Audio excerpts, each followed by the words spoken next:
sur la façon de vivre en communauté, sur le vivre ensemble, diraient les Congolais aujourd'hui. Vous savez qu'aujourd'hui dans nos pays, on parle de plus en plus de vivre ensemble. Mais malheureusement ou heureusement, ceux qui en parlent sont les mêmes qui mettent le Congo à mal. C'est-à-dire sont les mêmes qui ont détruit le pays. Ils nous parlent de vivre ensemble pour l'école. Mais tu as fait quoi pour l'école? Tu n'as fait que s'enrichir pour l'école. Tu devrais dire merci école. École Modetongi et Bongisi. La paix du Christ. Nafingi moto. Natangi moto. Au début de ce discours, si vous prenez le 18e chapitre de l'évangile de Saint Matthieu, au début de ce discours, les apôtres, ensemble, posent une question à Jésus. Et le 18e chapitre s'ouvre sur cette question.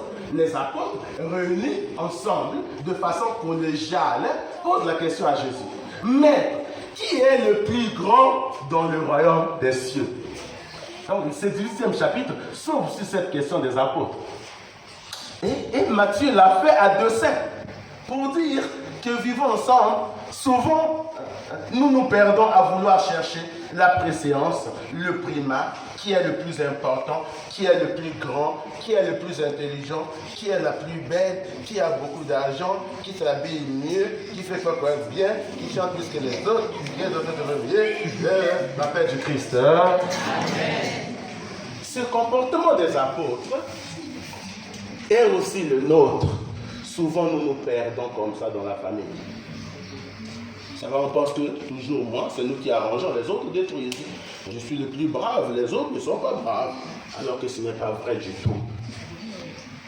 Et la réponse de Jésus, nous la connaissons. Vous vous rappelez, n'est-ce pas? Ça va? Qui veut être le plus grand doit se mettre au service des autres. Maman est la plus importante de la maison parce que c'est elle qui se met toujours au service. C'était ça l'enseignement de Jésus. Et il avait d'ailleurs ajouté, nous sommes des serviteurs et des servantes inutiles. Quelqu'un, bateau bamba. Ce matin, Pierre revient à la charge, conscient évidemment des difficultés liées à la vie communautaire. Vous savez que Jésus, au début de son ministère, il s'est associé des disciples qui sont devenus apôtres. Ceux-ci, ces derniers, ont dû quitter leur famille, leur maison. Pierre a carrément quitté sa femme et ses enfants et autres pour s'attacher à Jésus. C'est depuis quelque temps qu'ils vivent ensemble. Et naturellement, les difficultés ont surgi. C'est ainsi que Pierre, évidemment conscient de ces difficultés liées au vivre ensemble, pose une question à Jésus. Surtout la difficulté à recommencer à pardonner chaque fois qu'on a offensé ou que l'on se sent offensé. Mais si mon frère pêche contre moi, combien de fois devrais-je lui pardonner? Mais une question extraordinaire qui nous angoisse la plupart du temps. Et on entend d'ailleurs, moi je l'ai déjà entendu à plus d'une reprise, même si je fais semblant de n'avoir pas entendu, hein, dans certains partages. Père, ma soeur a toujours été contre moi. Depuis que nous étions jeunes, je lui ai pardonné. Pour la première fois, pour la deuxième fois, la troisième fois, elle recommence, la quatrième fois, elle commence. C'est fini, ballot et signe. Donc il y a ta langani, donc dans un humain, donc il y a un langani pour la ligne de sa carrière, ballot à couper ta langue. La paix du Christ. C'est ça la question, la préoccupation de Pierre, qui est souvent combien de fois? Parce que malheureusement, nous pensons toujours la vie, le monde, en termes de quantité. Une fois, deux fois, trois fois, quatre fois, cinq fois, sixième fois. Et c'est fini, et basta. Ça suffit. Souvent, nous sommes confrontés, nous aussi, à cette difficulté. Mbala ya liboso, na limbisa kiyo. Yambala oyo, te, et koki, et si. La réponse du maître, de Jésus bien sûr, ne s'est pas fait attendre. Non pas 7 fois, mais 77 fois 7. Une réponse qui dit toi, 7 chez les Juifs est un chiffre parfait. Et multiplié par lui-même, il indique l'infini. Pour dire, c'est ça la leçon que Jésus nous donne, peu importe l'offense, il faut pardonner toujours. C'est ça la réponse de Jésus. Pierre, ne perds pas ton temps à compter une fois, deux fois, trois fois.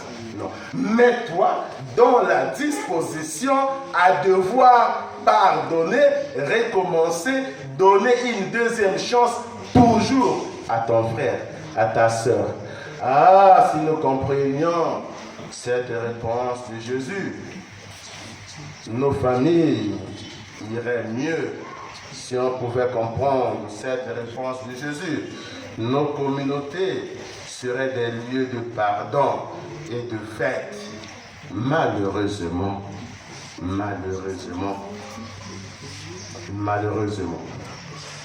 et pour illustrer cette attitude à devoir pardonner toujours, Jésus nous donne cette parabole extraordinaire. Une parabole extraordinaire.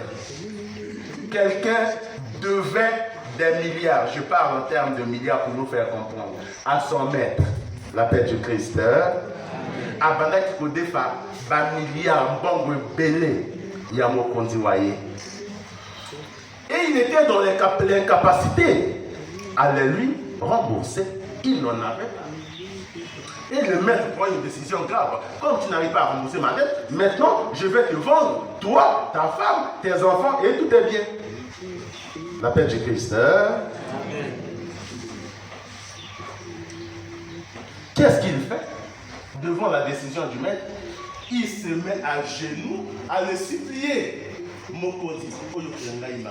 Je n'en ai pas. Ce n'est pas que je ne veux pas payer. Non, ce n'est pas un problème de vouloir. C'est un problème de pouvoir. Je ne peux pas. Je n'en peux pas. Aie pitié de moi. Oli Sangai.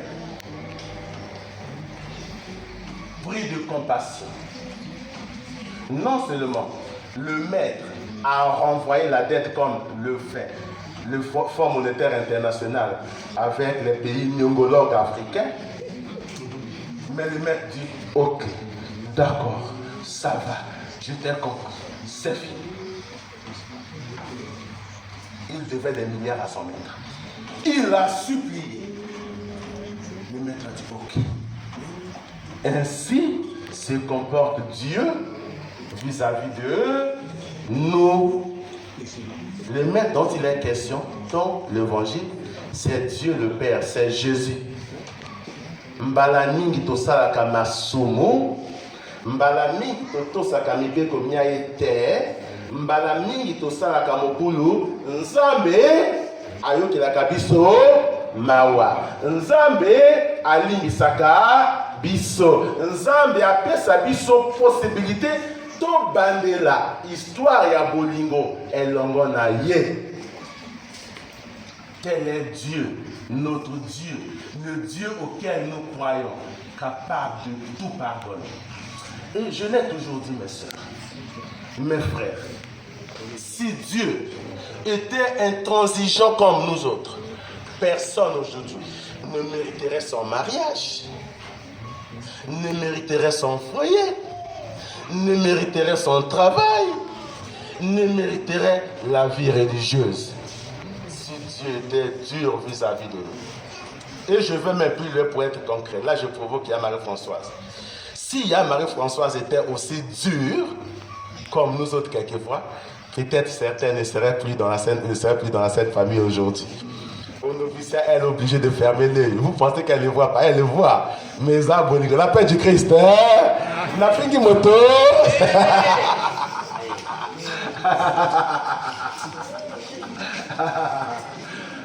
Là, c'est pas ça. Non, je le dis pour la scène, je le dis pour. Si j'étais aussi dur que ça, hein, frère Allah, certains ne seraient pas franciscains aujourd'hui, hein, tu vois, non? Mais de temps en temps, je rigole, moi, je dis, ça va. Mais il ne faut pas exagérer, parce que si on est là, je prends le bâton. Il ne faut pas exagérer. Moi, je prenais, bon, maintenant, à amorti, non? Bon. Dieu fait son travail. Mais, suivons l'histoire, je conclue. Mais, suivez bien les mots qui sont utilisés. Mais, en sortant, à peine il venait d'être pardonné, en sortant Le serviteur trouva un de ses compagnons qui lui devait 100 pièces d'argent. Il devait des milliards, incapable de les rembourser. Il a été pardonné, la dette a été annulée. À peine sorti de chez le maître, d'où il venait de faire l'expérience du pardon. En sortant, on n'a pas dit 2 jours après qu'il a oublié. Non, en sortant, il rencontre un compagnon qui lui devait 10 000 francs.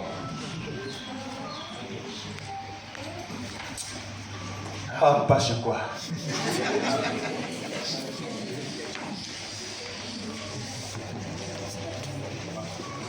Il se jeta sur lui pour l'étrangler. Il se jeta sur lui pour l'étrangler. En disant, rembourse ta dette. Rembourse ta dette. Zoom ça, rembourse maintenant, rembourse.